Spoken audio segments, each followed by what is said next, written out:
Hello friends, நான் உங்கள் சுருராஜி பேசுகிறேன். இது சுருராஜியின் கதை சொல்லும் நேரம். சூர்யாவின் சுப்ரபாரதம். இது வரைக்கும் 30 பகுதி கேட்டிருப்பீங்க. இன்றைக்கு 31ஆம் பகுதி. சுப்ரியா அந்த கோவிலிருந்து ஆசையாக பார்த்து பறிச்சிட்டு வந்த பூ எல்லாத்தையும் குரங்கு பறிச்சிட்டு போயிடவே சுப்ரியா அழ ஆரம்பிக்க சுப்ரியாவை சமாதானப்படுத்த ஆரம்பித்தான்.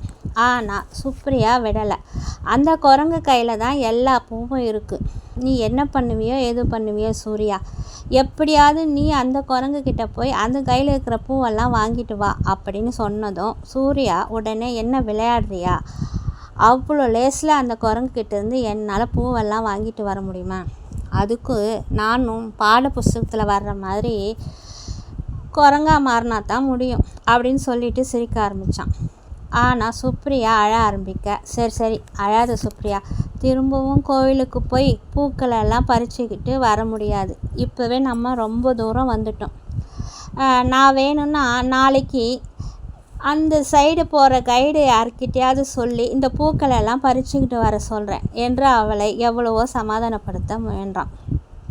அதெல்லாம் எனக்கு எதுவுமே வேண்டாம் சூர்யா. நான் ஆசையாக பார்த்து பறித்த இந்த பூ தான் எனக்கு வேணும். உன்னால் முடியலன்னா சொல்லு, நான் போய் அந்த குரங்குக்கிட்ட இருக்கிற பூவெல்லாம் வாங்கிட்டு வரேன் என்று சொல்லிவிட்டு திரும்பினாள் சுப்ரியா. இரு, உன்னையும் ஏதோ ஒரு பூ நினச்சிக்கிட்டு அந்த குரங்கு பிச்சிட போகுது. சரி இரு, நானே போகிறேன் என்று சூர்யா சொல்லிவிட்டு அந்த குரங்கை நோக்கி செல்ல அது அந்த இடத்தை விட்டு தள்ளி ஒரு குகைக்குள் சென்றது. சூர்யாவும் குரங்கை மட்டும் பார்த்து கொண்டே அந்த குகைக்குள் செல்ல ஆரம்பித்தான். சுப்ரியாவும் பார்த்து கொண்டிருக்கும் போதே சூர்யா குகையின் உள்ளே சென்றவுடனே அந்த குகையின் வாசல் தானாகவே மூடிக்கொண்டது. உள்ளே சென்ற சூர்யா திடீரென்று இருட்டாகி போய்விடவே திரும்பி பயத்துடன் பார்த்தான்.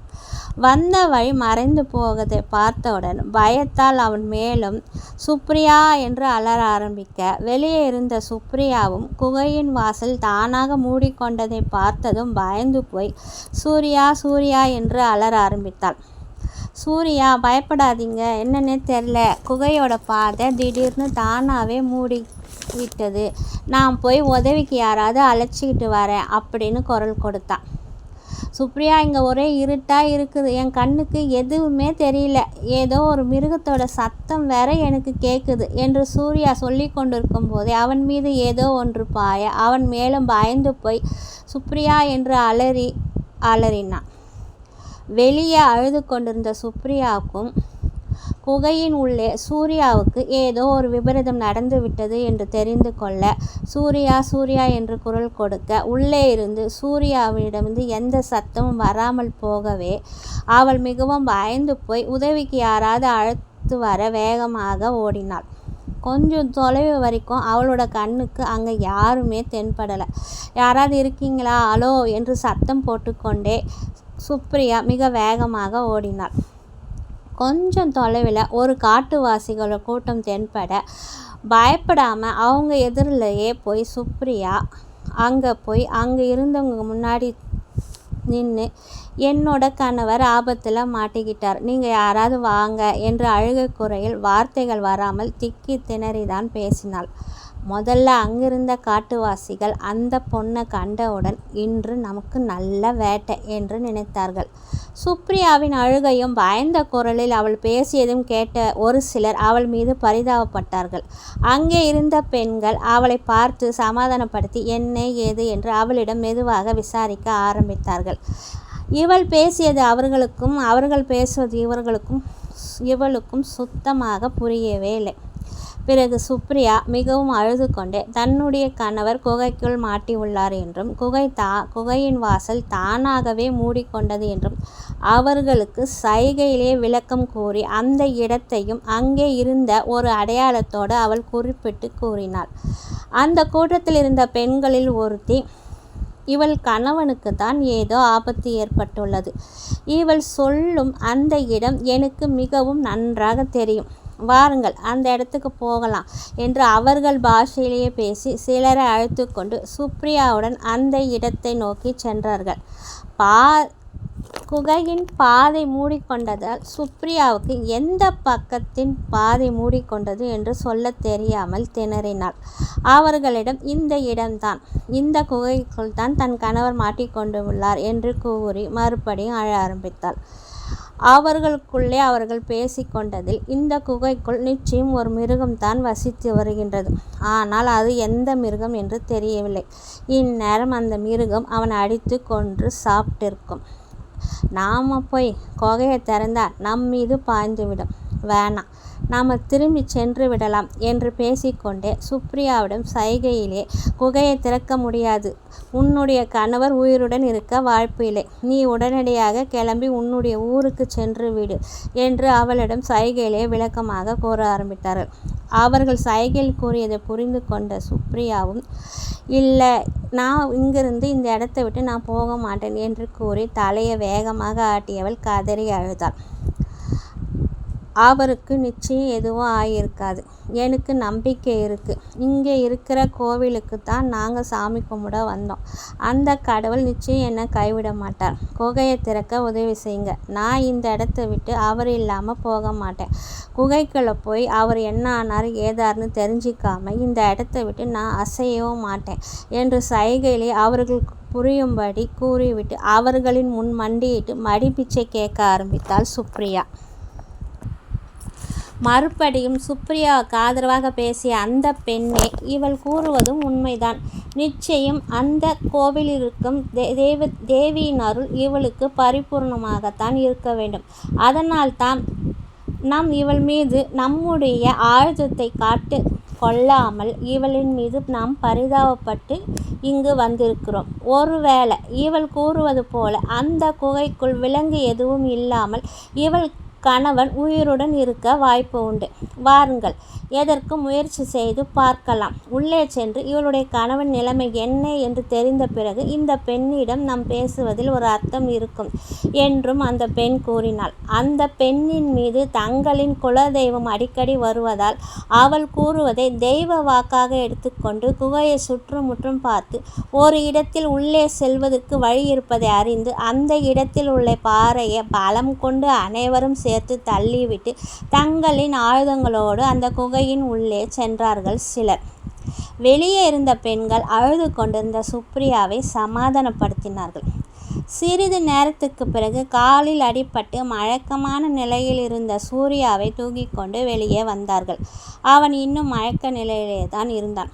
அவனை பார்த்ததும் சுப்ரியா பாய்ந்து சென்று அவனுக்கு என்ன ஆயிடுச்சு என்று கேட்டு அழுதாள். உள்ளே இருந்த ஒரு சிறுத்தை இவன் மீது பாய்ந்து உள்ளது. இவன் பயத்தில் கொஞ்சம் தூரம் போய் வீழ்ந்து விடவே காலில் அடிபட்டு விட்டது.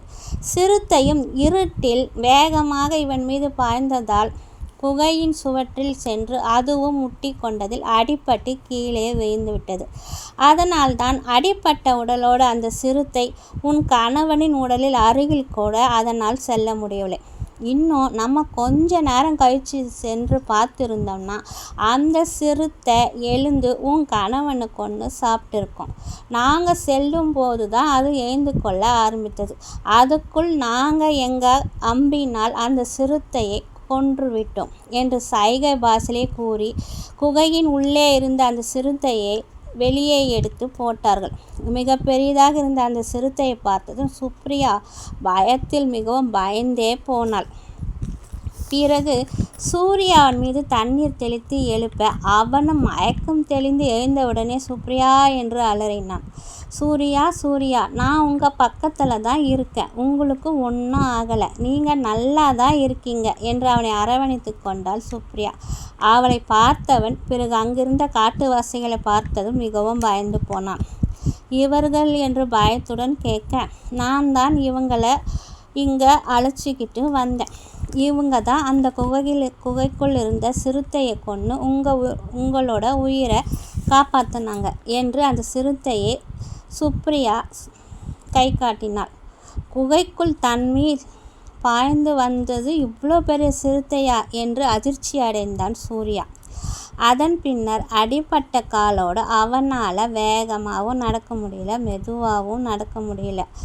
கொஞ்சம் தடுமாறி போய் கீழே விழ ஆரம்பித்தான். 2 காட்டுவாசிகள் அவனை பிடித்து கொண்டு அவர்கள் இருந்த இடத்துக்கு அழைத்து சென்று கட்டு போட்டார்கள். கால் குணமாகும் வரை 3 நாட்கள் சூர்யாவும் சுப்ரியாவும் அந்த காட்டுவாசிகளுடன் தங்கி இருந்து வேடிக்கை பார்க்க ஆரம்பித்தார்கள். அந்த பெண்களுடன் மிகவும் நன்றாக பழகிய சுப்ரியா பிறகு பிரிய மனமில்லாமல் பிரிந்து சூர்யாவும் சுப்ரியாவும் திரும்பவும் தங்களுடைய ஓட்டலுக்கே வந்து சேர்ந்தார்கள். இரவு சூர்யாவின் காலுக்கு டாக்டரை வர வைத்து பார்த்ததில் அந்த டாக்டர் தந்த ஆயில்மெண்ட்டை தடவி கொண்டிருந்தாள் சுப்ரியா சூர்யாவின் கால்களுக்கு.